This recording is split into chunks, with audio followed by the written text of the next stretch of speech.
Okay, so today I am finally going to be getting to my next 3 times SAS list spoiler-free review video. Wow, is that quite the mouthful.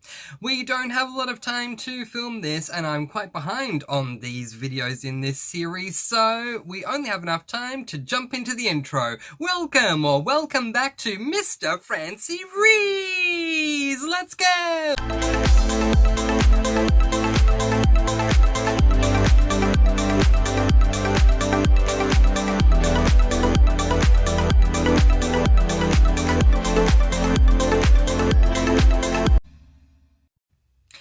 Yes, hello, and welcome back to Mr. Francy Reads. I am very happy that you decided to join me today, and I hope you will be too, as we do a deep dive into 3 series that I completed in 2024 that I placed onto my SAS list. A big shout out to Elizabeth from Lizzie Faye Loves Books for coming up with a SAS list. For those who don't know, in short, SAS SAS is an acronym for Serious About Series, where you take a list in its most simple, pure form. You write a list of series that you hope to start, continue on with, or complete by the end of the year. For me, I do this digitally as well as handwritten, and I like to mark it off like an advent calendar as I do go along. And so I decided that I wanted to do very quick reviews of every single series that I have completed in 2024.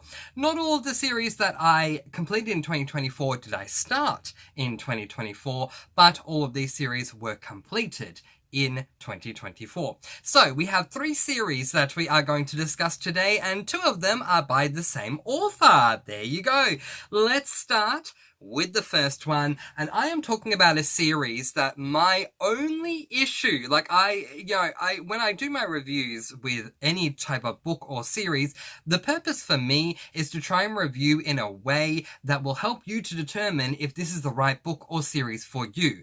With this first series I'm going to show you, I'm going in order of series completed, by the way. There's no favoritism, it's just this series I completed first, second, third. They were in the first video. You can check that out. And then 4th, 5th, 6th in this one.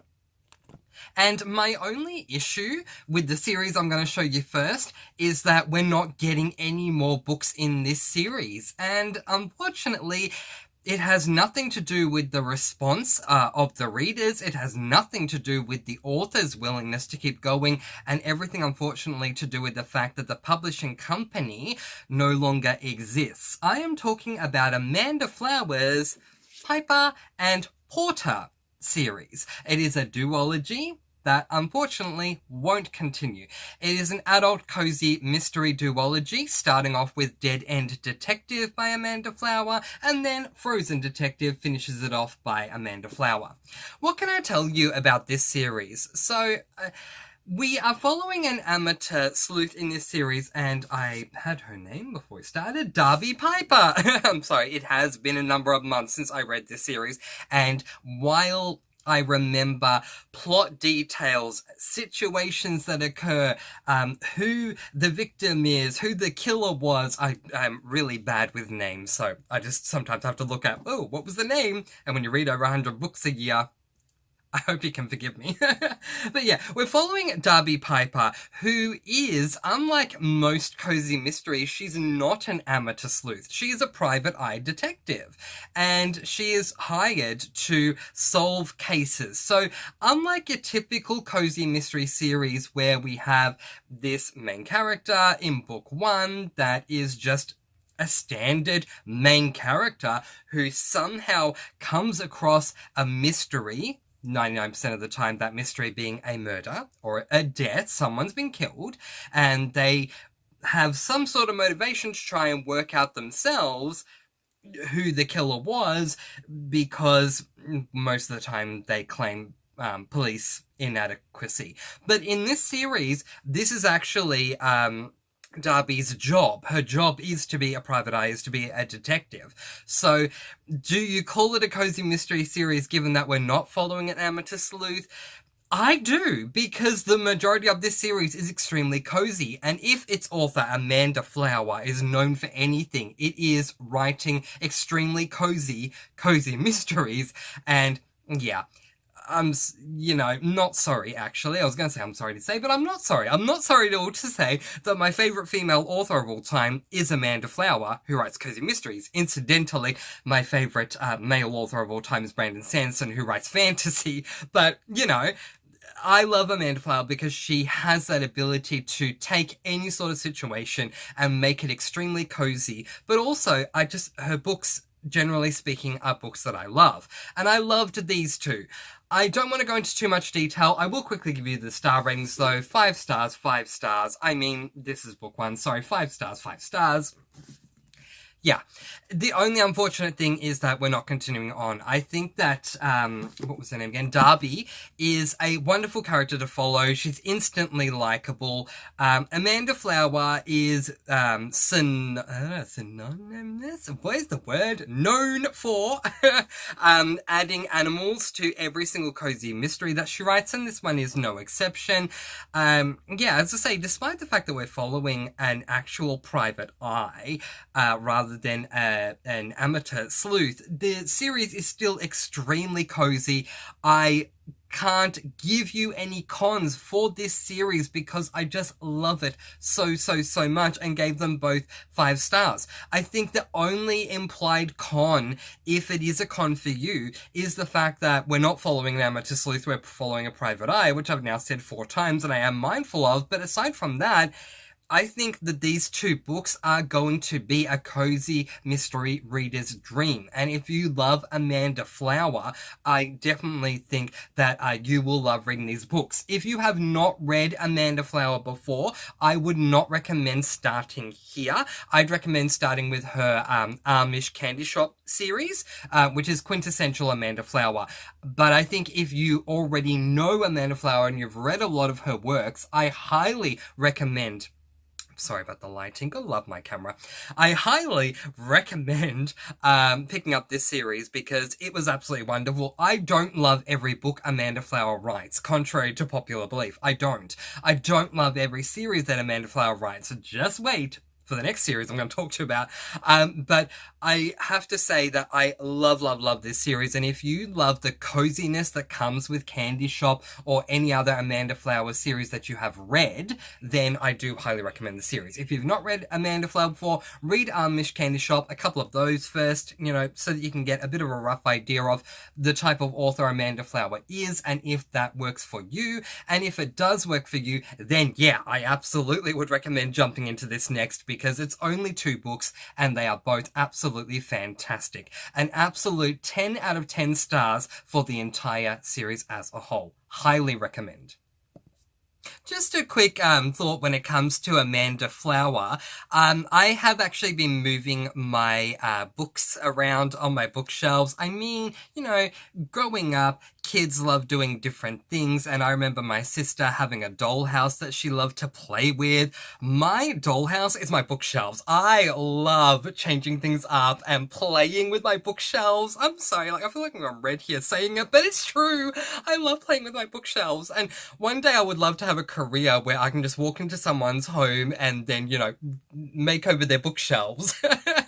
But yeah, I love playing around with them, and so my books have moved is my point. But what I want to point out is the black shelf there, that shelf that I'm pointing to right there, the second one down, all of those books are Amanda Flower, and they go past the white shelf, so you can't see all of them. That shelf is the only shelf that is fully dedicated to a female author. That's how many books I've read of Amanda Flower's. In saying that, while Amanda Flower is my favourite author, as I was mentioning earlier, not all of her series are my favourite, and not all of her series do I love. Case in point, this lovely series, which is called the Farm to Table mystery series. There are 3 books that I'm holding. There are 4 books currently out in this series. I waited and waited and waited and waited and waited and waited and waited for the 4th book to come out on audiobook. It took way too long. I didn't really like the series overall, and so therefore decided I'm not going to read the 4th book and just consider the series done, which I did. Okay, let's go through star ratings. Farm to Table is book 1. I gave this book 3 stars. Put Out to Pasture is book 2. I gave that book 4 stars. And In Farm's Way is book 3, and I gave this book 4 stars as well. One thing that I noted when I was going through my reviews of these books on Goodreads, thank goodness for Goodreads or any platform that you use. I know not everyone is a fan of Goodreads, but what I love about Goodreads is when I read so many books, I'm glad that I write reviews on all of them to help me recall certain things that I liked or didn't like about a series, given that I may not remember certain things, especially about an average series, and for me, this is an average series.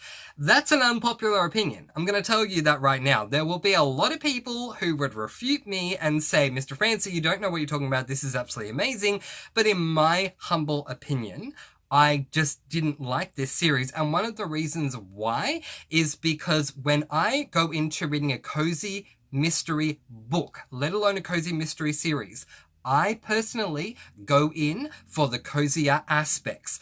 And I need to quickly unpack that with you because it's not fair to state my opinion out of context when different people will read different genres for different reasons. I'm a very eclectic reader. Because of that, I do read horrors, I do read thrillers, I do read standard mysteries, and I read cozy mysteries. Because of the fact that, and I read many more genres other than that, but taking out horror, because there might be a mystery in a horror, but let's just excuse that for now. Thrillers, mysteries, and cozies, one thing that all 3 genres, even though cozies are a subgenre, but letting that go, one thing that all 3 genres have in common is that there is a mystery. And therefore, because I get my mysteries in my thrillers and my standard mystery books anyway, the biggest reason why I go into any cozy is because of the cozy mystery, is because of the cozy aspects, not because of the mystery. And one of the things that I saw that stood out to me while looking back at my review of this first book was the fact that I didn't like the cozy side. I thought the mystery was good, but I didn't think that the cozy side was cozy enough, which is interesting because Amanda Flower is rather synonymous with writing cozy books. So I was really surprised that the cozy side for me wasn't as cozy as I expected from Amanda Flower. In saying that, I'm not trying to put the series down. I am literally giving you my own opinion. And yeah, I should have put a disclaimer at the start of the video. I forgot. I'm sorry. But yeah. Here's that really late disclaimer. These opinions are my own and don't reflect everyone, obviously, and everyone is not a monolith when it comes to reading, so, you know, everyone thinks differently, and a lot of people do love this series, but here's a big part of the reason why I don't. The cozy side. Because I go into cozy mysteries for the cozy side, if the cozy side doesn't work for me, it lets me down. If the cozy side doesn't work for me and it's an Amanda Flower book, it really lets me down because most of Amanda Flower books that I've read are extremely cozy. However, a lesson that I learnt very early on is that this camera is horrible with lighting, but hopefully that's better, is if you don't like the first book in a cozy mystery series, give book number 2 a go. And I'm going to drop a name here because I'm so thankful. Stormy from BookTube channel Storm Reads. I want to thank you because very early on I started reading a cozy mystery series called the Poppy McAllister Cozy Mystery Series. I couldn't stand book number 1. And Stormy and I decided to buddy read book number 2 together. We held each other's hands through book number 2, which was a vast improvement to book number 1. And it taught me that unlike other series where if I don't like book 1, why am I going to go on to book 2? With cozies, give book 2 a go. I'm glad I did. Book 2 was a vast improvement to book number 1. And that's why book 1 gets 3 stars and book 2 from me gets 4 stars.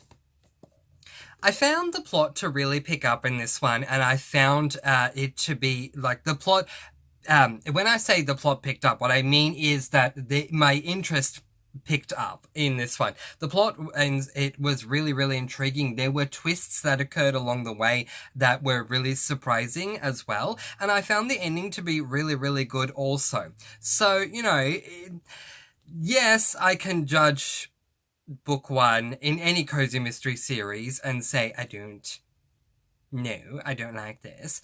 But when you give book two a go, it can be better. I will say the premise of this book series, not book, never intrigued me.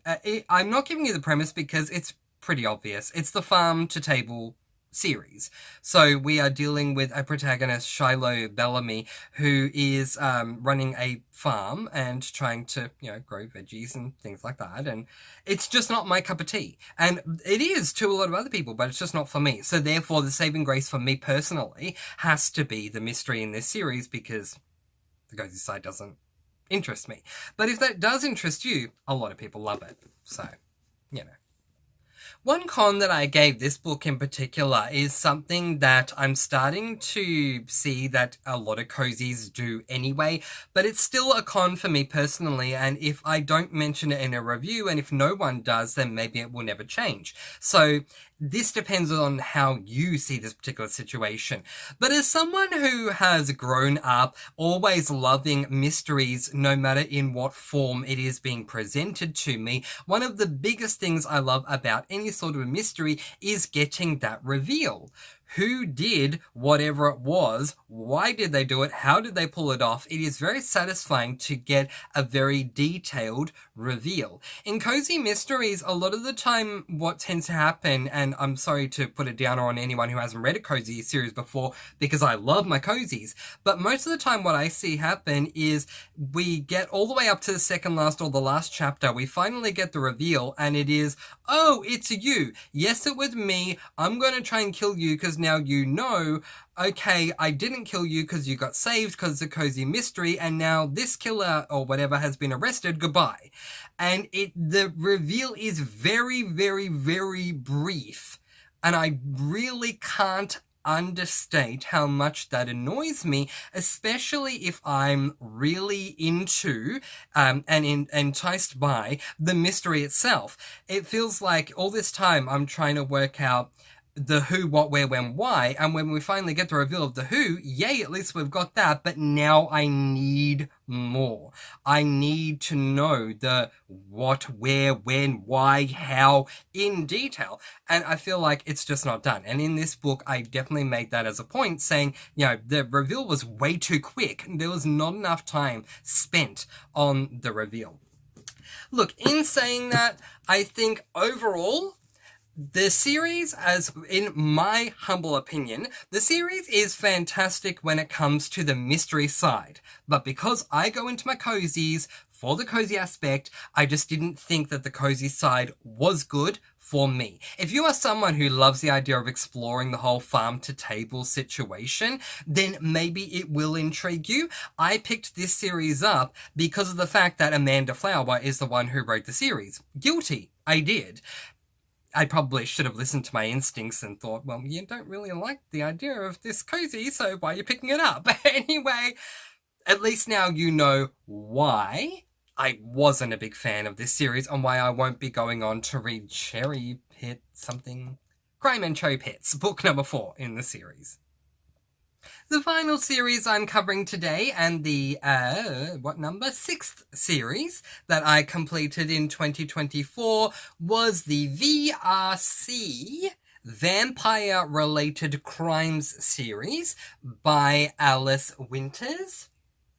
And yes, every single book has a hunk on the cover. Allow me to show you. So, book number 1, How to Vex a Vampire, I gave 5 stars. Book number 2, How to Elude a Vampire, I gave 5 stars. Book number 3, How to Lure a Hunter, I gave 5 stars. Book number 4, How to Save a Hunter, I gave 5 stars. Book number 5, How to Defy a Vampire, I gave 5 stars. I love this series so much, and the only thing that annoys me with this series, which is just the same as it was with the Piper and Porter series that we were discussing earlier, it is hard to hold 5 of these books. There we go. Is the fact that there are no more books coming out in this series. I wish there were, but let me tell you this. I love this series so much that already on my 2025 SAS list is another Alice Winters series because of how much I love her as an author, how much I love this series. So look, let me give you a basic setup of this series. I didn't with the other two because honestly they're quite well known. This series is not that well known. So basically, in this series, we start off following a guy, and I've already forgotten his name, Finn. We start off following a guy named Finn, who is a male, who is a well, of course he's male, his name is Finn, but anyway. We start following a male whose name is Finn. He is an adult, and he works as a cop/detective, and he still wants to do that. However, in this particular world, there is the human detective force, and then there is the vampire-related crimes unit, which is exactly what you would think it would be. It is detectives, cops, all those sorts of things that are vampires, one, and that also, two, exclusively deal with vampire-related crimes. That human detectives and cops and all that would be inept and incapable of dealing with, because we're dealing with stuff to do with vampires. It makes sense. Anyway, okay, so I'm going to tell you the genres, and I mean plural genres, that Goodreads gives this series, which is romance, vampires, paranormal, romance, fantasy, mystery, urban fantasy. The list goes on and on and on and on and on. What I will say is I am going to call this unofficially a spicy, which this is not going to make any sense at all, a spicy cozy mystery. And I know that that doesn't make sense because, cozy mysteries are not spicy. Part of the point is that anything that's rated to adults is taken off the page in a cozy. But if you can get past the spicy stuff in this series, then yeah, it's basically reads like a cozy mystery series. Just like with the Piper and Porter series, yes, we are following actual detectives that are trying to solve crimes, but the way they go about it and the relationships that are formed in this vampire-related crimes unit really feels extremely cozy outside of the spicy scenes. So if you are someone who would like to try something like that, I highly recommend this series. It was as addictive as it was funny, as it was emotionally provoking for me. I would laugh, cry, be angry, be happy all the way through this series because of how invested I was. In every single book in this series, it is a dual perspective following two different characters. And what is so fantastic is every single book follows the perspective of a different person in the vampire-related crimes unit. Now, generally speaking, this goes against what I love. So if you are someone who's not a fan of every book we follow someone different, just let me explain one thing. In book one, we meet all of these characters. We get to know all of these characters. We fall in love with all of these characters through many and varying ways and for many and varying reasons. So we get to know them in as much as we can get to know them through the dual perspective that we have in book one. Therefore, it's still intriguing when you pick up the subsequent books and you're following the other perspectives, because it's less about who are you when you get to the subsequent books and more about, oh yay, now I get to go into your mind and see how you perceive what is playing out. So yeah, I think that despite the fact that I want to follow the same characters in every single book in a series, I think part of the reason why the dual perspectives change up in every single book works for me is because we are still following those characters throughout the series. It's just we may not follow their perspective in that particular book. So, and they all get a great amount of what I'll call airtime as well. So it's not like you have any side characters in the vampire-related crimes unit who get 2 minutes and that's it. No. These beings, these vampires, are a family, basically. They are a found family. And so, yeah, many reasons to read the series. One con would be the spicy scenes. For those of you who don't want to read the spicy scenes, yes, they do exist in the series. Not in every book. I will say that. But yes, in the series, throughout the series, that is the case, yes. If you are if you're someone who's not a fan of that, yeah, I would say stay away from it. If you're not a fan of anything paranormal, I mean, it's literally called the vampire-related crime series. If you're not someone who likes to read about vampires, I understand that. This would not be the series for you. Let me just quickly tell you a very funny backstory, and please allow me to put this down because it is really heavy holding these. It's deceptively heavy, and I don't need to go to the gym. Not that I do go to the gym. I heard a great quote once on Drag Race, which was, when it comes to the gym, I'm like a ninja. You'll never see me there. Which is the same with me. I mean, I can just hold books, and that's like doing weights. But anyway. Okay, so, yes, if you're not a fan of vampires, it is vampire-related crimes, so, yeah, no, yeah. Mm-hmm. Be prepared for that. But if you are someone who loves found family, if you are someone who likes male-male romance, if you're someone who loves mysteries to solve, I think that you will love this series. So the backstory that I promised a moment ago, that I did forget about but have now remembered, that I promised it. So how did I find out about this series when honestly I am struggling to find it being mentioned anywhere else? Because had I heard anyone mention anywhere, there is a series out there that is a male-male series that follows vampires and has mysteries and stuff. I would have picked it up years ago. But here's how it worked for me. I was part of a male spicy book group on Facebook. Yes, I still have Facebook. I prefer Facebook. I'm a very old soul. The easier social media is to use, the more likely I am to use it. And so for me, I'm a Facebook person and not, Twitter, X, what do you want to call it, and Insta, whatever. But anyway, I was in this group and I wrote a post saying I would like to start a spicy series, my first spicy series. I don't know what to expect, but here are some things that I like. And I listed some things like I wouldn't mind reading a spicy series about cowboys. I wouldn't mind reading a spicy series about vampires. I wouldn't mind reading a spicy series that involves cooking. Like, I listed a few different things. And I got a ton of responses because obviously this group is dedicated to that kind of thing, to the male-male spicy genre. And one of the series that came up was this one. And the moment I read the review, I got in contact with this person that recommended it and said, okay, I just need to make sure that this series doesn't include this.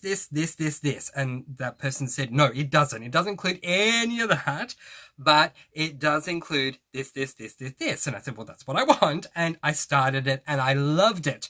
I think part of the reason why the series is not spoken about that often is because it's not known. And I think a big part of the reason why it's not known is because it does fall into the niche of male-male romance, which is a niche subgenre to romance. So yeah, but keeping that in mind, if you like male-male romance, if you like male-male spicy scenes, if you don't mind male-male romance, if you don't mind male-male spicy scenes, then I think you are absolutely going to love this series for everything that it is about. For the fact that it is about vampires, that does stick true to the most common vampire lore. In saying that, I mean, I love the Twilight Saga series, so, vampires can sparkle, it's totally fine, I don't care. But, if you're not a fan of that, it does stick to your standard vampire lore, which is good. And it combines so many things. Vampire, mystery, male-male romance. I mean, the list goes on. Found family. I mean, and I know a lot of people love found family. So for all of those reasons, if any of that appeals to you, I highly, highly, highly recommend the vampire-related crime series by Alice Winters. The series received a total of 25 out of 25 stars for a total of 100% from me. And if on reread, it would have the exact same thing again. Highly, highly, highly recommend. The last thing I want to say about all of the series that I've discussed with you today is that they are all available on audiobook. So if you are someone who cannot or prefers not to physically read, you can listen to them on audiobook. Or if you're someone who likes to do both, start by physically reading, switch to an audio, go back to physically, switch to audio. All of the books that were mentioned, all of the series do contain audio books. But that is where I am going to leave it. Let me know your thoughts in the comment section below if you have read this or if you're interested in picking up any of these series. But in the meantime, I'm going to let you all go with peace, blessings, and so much love. Please do be kind, love one another, and spread your sparkling energy all throughout the world. And until next time, happy reading. Bye, everyone.